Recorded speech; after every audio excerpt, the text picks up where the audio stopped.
The ancient building where the archbishops dwell is sinister and Gothic, the walls flowing with saltpeter, a torture to withstand in winter's nights. The adjacent cathedral is massive, a life wouldn't suffice to visit it all around. And the intricate maze of chapels and sacristies is such that, after centuries of neglect, some are still unexplored. What would the archbishop do, one wonders, all alone on Christmas Eve, while the city is lit with celebration? How could he win the melancholy? Everyone has its own consolation. The kid has a train and Pinocchio, the little sister her doll, the mum has her children around her, the invalid his new hope, the old bachelor a companion of debauchery. The prisoner has the voice of the one in the next cell. What is the archbishop going to do? The zealous Father Valentino, the secretary of His Excellence, smiled when he heard people saying such things. The archbishop has God on Christmas Eve. At first sight, to see him kneel all alone in the middle of the cold and desert cathedral, one would feel sorry. If only one knew. He's not all alone, nor he's cold, and neither he feels abandoned. On Christmas Eve, for the archbishop, the temple is full of God. The aisles literally overflow with him, to the extent that the doors struggle to close. And, even if the stoves are missing, it's as warm as a welcoming hug. Thus the cathedral was flooded with God that evening. Although he knew it wasn't his responsibility, Father Valentino was even too willing to stay longer to arrange the prelate's prie-dieu. No need for trees, turkeys, or sparkling wine. This was Christmas Eve. But while he was in the middle of his thoughts, he heard a knock on the door. Who's knocking on cathedrals' doors? Father Valentino asked himself. On Christmas Eve, haven't they prayed enough? What kind of frenzy is this? Although he was thinking such things, he went to open the door, and a poor man, all dressed in rags, entered with a gust of wind. Look at God! He bursted with a smile, looking all around. Such beauty! You can feel it from the outside. Your Eminence, could you leave me some of it? It's Christmas Eve, after all.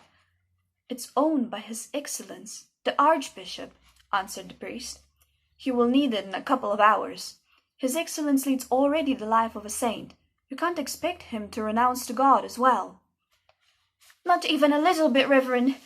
There's so much of it. His Excellence wouldn't even notice. I already said no. You can go now. The cathedral is closed to the public. And so he dismissed the poor man with a 5-pound note. But as soon as the wretched man left the church, in that exact moment, God disappeared too. With dismay, Father Valentino looked around him, scanning the dark vaults. Even up there was no sign of God. The spectacular array of columns, statues, canopies, altars, catafalques, candelabra, drapery, usually so mysterious and powerful, had suddenly become inhospitable and sinister.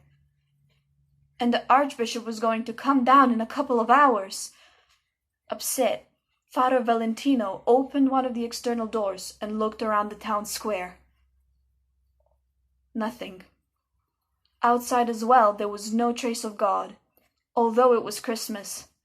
One could hear echoes of laughter, broken glass, music and blasphemy from the thousands of lit windows. Not bells nor Christmas carols.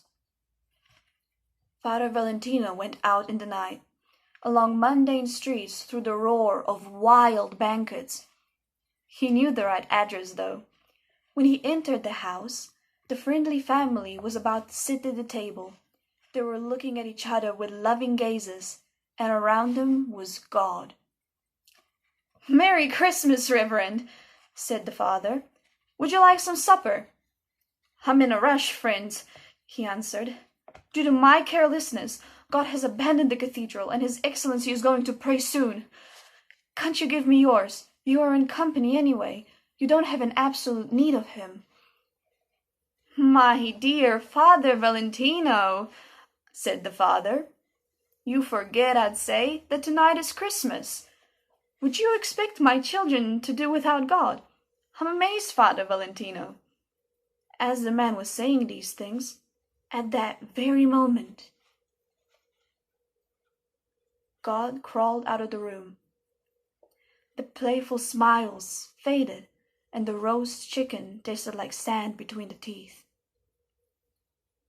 Off again in the night, along the desert streets, step by step, Father Valentino saw God again. He had reached the gates of the city, and in front of him the great countryside, a little white for the snow, stretched in the dark. Above the fields and rows of mulberry trees, God was swinging, as if waiting. Father Valentino fell to his knees.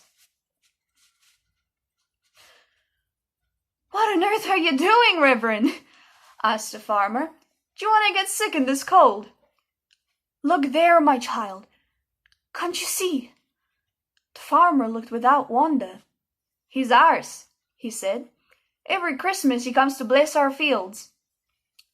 "Listen," asked the priest. "Couldn't you give me a little?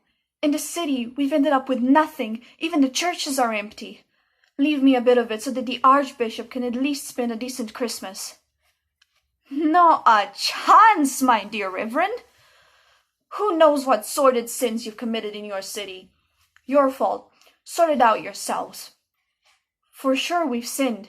Who doesn't? But you can save many souls, my child, just by saying yes." "I just have enough to save mine," the farmer giggled. And in that moment,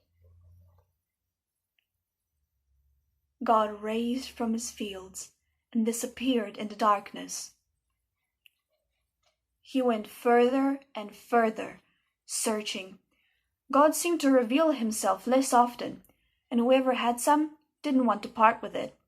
But whenever they refused, God would disappear, increasingly moving away.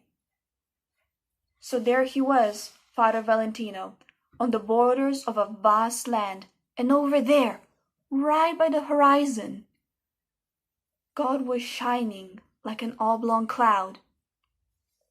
The little priest fell on his knees in the snow. "Wait for me, O Lord," he begged.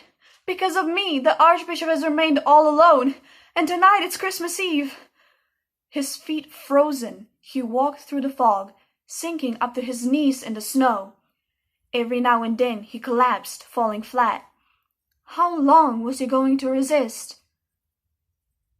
Finally, he heard the voices of the angels, a relaxed and melancholic choir, a ray of light reaching through the clouds.